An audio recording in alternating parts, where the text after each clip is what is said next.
मराठा समाजाच्या आरक्षणासाठी मनोज जरांगे पाटील यांनी पुन्हा एकदा उपोषण आणि आंदोलनाची हाक दिलेली आहे। 29 ऑगस्टला आझाद मैदानात ते आंदोलनाला सुरुवात करण्यात आणि याबाबतचं पत्र सुद्धा आता समन्वयक समितीकडून जे ते मुंबई पोलिसांना देण्यात आलेले आहे। या सगळ्या बाबत आपल्यासोबत बोलण्यासाठी समन्वयक समितीतले वीरेंद्र पवारजी आपल्यासोबत आहेत। कसं बघायचं 29 ऑगस्टच्या या आंदोलनाकडे? तुम्ही आज पत्र व्यवहार सुरू केलेला आहे। काल मनोजदांचा फोन होता की मुंबईच्या परवानगीसाठी जे कागदपत्र ते ताबडतोब तुम्ही सादर करा। मी काल मुंबईच्या बाहेर असल्यामुळे ॲडव्होकेट आपले जे गायकवाड साहेब आहेत आशिष राजे यांना कॉल करून त्यांना सांगितलं की आजच्या आज आपल्याला अर्ज करायचा आहे। त्या पद्धतीने आपण आझाद मैदान येथे काल अर्ज दाखल केलेला आहे की ज्याच्यामध्ये आपण सांगतो की 29 तारखेपासून आपण आमरण उपोषणाचं जे आंदोलन आहे मराठा समाजाचं ते तिथे होणार आहे। या आधी सुद्धा आझाद मैदानातच आंदोलन झालं होतं, आश्वासनं देण्यात आली होती, पण त्याची पूर्तता झाली नाही असं म्हणायचं का? हो, ती पूर्तता झाली नाही, त्याच्यासाठीच हे आंदोलन पुन्हा एकदा होतं। कारण मागच्या वेळी देखील सांगितलं होतं, जातेवेळी पण दादांनी सांगितलं होतं की जर ह्याची पूर्तता झाली नाही तर मी पुन्हा याच आधार मैदानावरती हिते येऊन बसणार आहे। आणि त्या पद्धतीने जे आपण मागचे आठवडाभर ज्या पद्धतीने काही दाखले आपले रद्द करण्यात आले, काही ना दाखलेच दिले जात नाही आहेत, व्हॅलिडेशन्स होत नाही, या संदर्भामधले जे वेगवेगळ्या धोरणात्मक निर्णय जो राज्य सरकारने घेणं आवश्यक होता, जो घेतला गेलेला नाहीये आणि त्याच पार्श्वभूमीवरती हे आंदोलन हे मोठ्या प्रमाणामध्ये मुंबईमध्ये 29 तारखेला होताना दिसतं।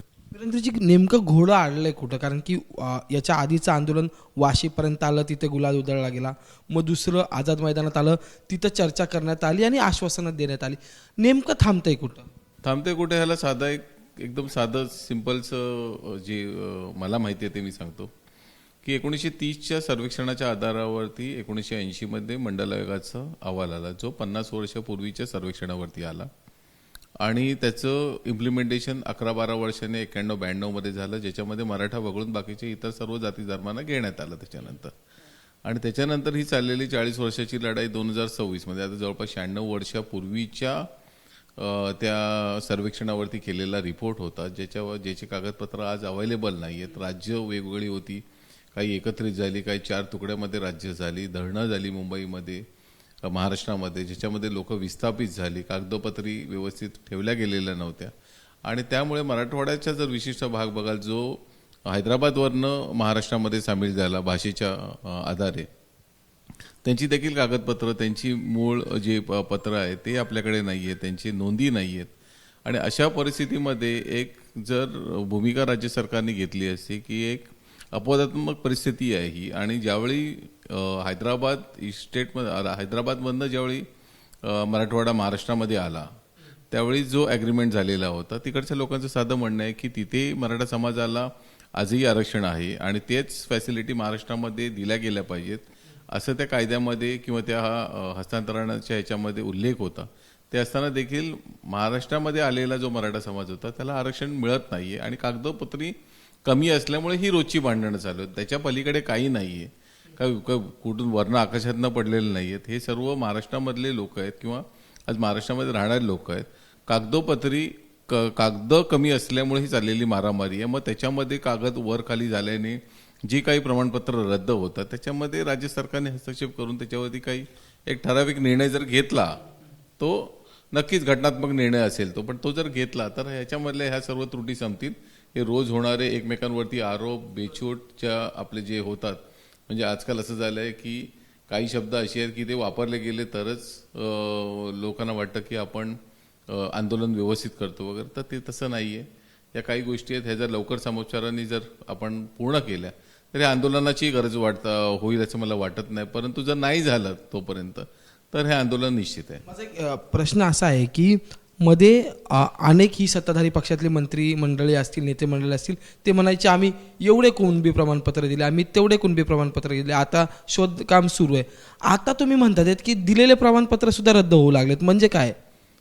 मी ते सांगितलं मगाशी तुम्हाला की नोंद एक असं की प्रमाणपत्र आणि दुसरं असं त्याचं व्हॅलिडेशन। प्रमाणपत्र बरेचसे लोकांना मिळाले, पण ज्यावेळी व्हॅलिडेशनला जातात त्यावेळी व्हॅलिडेशनला ते कागदोपत्री पूर्ण कागदपत्र नसल्यामुळे बऱ्याचशा केसेसमध्ये ते उडवले जाते। आणि मुद्दा हाच होता की मराठवाड्यातला जो मराठा समाज आहे, जो एस्पेशली हैदराबादवरनं संस्थांमधनं महाराष्ट्रामध्ये दाखल झालेला आहे, त्यामुळे त्यांची कागदपत्र पूर्ण नसल्यामुळे त्या लोकांचे जे प्रमाणपत्र आहे ते रद्द होण्यामध्ये मेन कारण ते आहे. आणि दुसरी महत्त्वाची गोष्ट म्हणजे की जे त्यावेळी शिंदे कमिटी आली, अस्तित्वात आली, ज्यांनी ट्रान्सलेशन्स केले, दाखले शोधून काढले, त्याच्यामध्ये जवळपास 2-2.5 लाख दाखले जे मिळालेत असं ते आता नवीन जे म्हणतात ना की नोंद सांगताय राज्य सरकार. तर त्यामुळे की एक संभ्रमाची परिस्थिती नक्की ही होते की नक्की कुणावरती विश्वास ठेवावा. राज्य सरकारने दिलेल्या जे आकडे आहेत त्याच्यावरती विश्वास ठेवावा, मिळणारे जे आकडे आहेत त्याच्यावरती विश्वास ठेवावा, की ॲक्च्युअल जे आता लोकांच्या हातामध्ये जे व्हॅलिडेशन करून पोचलेले जे सर्टिफिकेट्स आहेत त्याच्यावरती विश्वास करावा. या सर्व पार्श्वभूमीवरती जो लोकांचा रोष आहे तो आपल्याला येताना दिसतो. कारण आंदोलनं रोज करायला काय आम्ही कोण रिकामं, परंतु जर मागण्या पूरक होत नसेल किंवा ते जर पूर्णत्वाला जात नसेल तर ही आंदोलनं अशीच चालू राहणार. ह्याला कधी एंड नाही आहे. पण आणि ह्याच्यातनं जे महाराष्ट्राला पाहिजे ते होऊ शकणार नाही. मात्र महाराष्ट्रामध्ये तुकडे तुकडे बारीक होताना दिसतील आपल्याला. जसे पक्षांचे तुकडे झालेले आहेत ना, तसे समाजाचे जे आज एकोप्याने राहणारा महाराष्ट्रातला समाज आहे हा कुठे तुटताना आपण बघतो. मागच्या वर्षी याच महिन्यात म्हणजे ऑगस्ट महिन्यातच गणपतीच्या आजूबाजूच्या पार्श्वभूमीवर आंदोलन झालं होतं. मुंबई थांबली होती, जी धावती मुंबई ती थांबली होती आणि त्याच्यानंतर थेट कोर्टाने या आंदोलनावर भूमिका मांडली होती. आता जर तसंच झालं तर मग पुन्हा एकदा कोर्ट जे ते या सगळ्यांना फटकारू शकतं. या सगळ्याकडे कसं बघतं?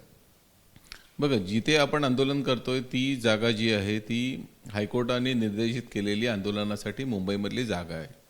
त्यामुळे आपण कुठेही त्याच्या पलीकडे जाऊन आंदोलन करत नाही. आपण जी निर्देशित केलेली जागा तिथे आंदोलन करतोय. त्या ठिकाणी लागणारा जे पाणी पुरवठा असतो, शौचालय असतात, हे काम असतं राज्य सरकारचं पुरवण्याचं किंवा तत्सम ज्या संस्था आहेत जसं BMC वगैरे त्या लोकांचं काम आहे की येणारे जे आंदोलनाला लोक आहेत त्यांच्या संख्येच्या अंदाज घेऊन त्याप्रमाणे त्या सोयी करून द्यायच्या असतात. आणि पूर्वी देखील BMCनी हे व्यवस्थित करून दिलेलं आहे. मागच्या वर्षी असं झालं की पहिले 2 दिवस धो पाऊस पडत होता पण पियाला पाणी नव्हतं लोकांना. 2 दिवस अन्नाशिवाय लोक राहिले कारण बाजूचे सर्व हॉटेल्स देखील बंद करण्यात आले प्रशासनाकडनं. आणि मग अशा परिस्थितीमध्ये मग महाराष्ट्राला जेव्हा हाक दिली तेव्हा महाराष्ट्रामधून लोकांनी ट्रकने ट्रक तिथे पाणी पाठवलं. खाद्य वगैरे येत राहिले, फळं येत राहिली. परंतु त्यामुळे ज्या वाहनं आतमध्ये आली, शहरामध्ये आली, ते वाहनं फिरत राहिल्यामुळे इकडच्या लोकांचं म्हणणं आहे की आम्हाला त्रास झाला. परंतु जर दुसरी बाजू त्याची आहे की हा महाराष्ट्रातला मालक वर्ग होता जो पहिल्यांदा मुंबईमध्ये आला होता, ज्यांच्या जीवावरती या मुंबई ही महाराष्ट्रामध्ये आहे. आणि मग अशा लोकांनी येऊन जर कुणाला त्रास होत असेल तर त्यांनी महाराष्ट्र सोडून जावं, माझं तर साधं म्हणणं आहे. कारण या महाराष्ट्रासाठी मुंबईसह महाराष्ट्रासाठी 105 ते 107 लोकांची हुतात्मे गेलेले आहेत. आणि त्यांचे जर आज नातवंड किंवा मुलं जर मुंबईमध्ये त्यांच्या आंदोलन मागण्यासाठी येत असेल तर बाकीच्या लोकांना जर त्रास होत असेल तर त्यांनी त्या काळापुरतं तरी बाजूला सोडून जावं. कारण ह्या महाराष्ट्राला बनवण्यामध्ये ह्या लोकांचा हातभार आहे. आजही आपण जे खातो ते अन्नधान्य असेल किंवा फळभाज्या असेल हे बनवणारेच हे शेतातनं आलेले हे शेतकरी वर्ग होते. त्यामुळे ते कुठेही राहू शकले, कसेही राहू शकले, कुठल्याही परिस्थितीमध्ये राहू शकले, कारण ती त्यांची रोजची राहण्याची पद्धत आहे.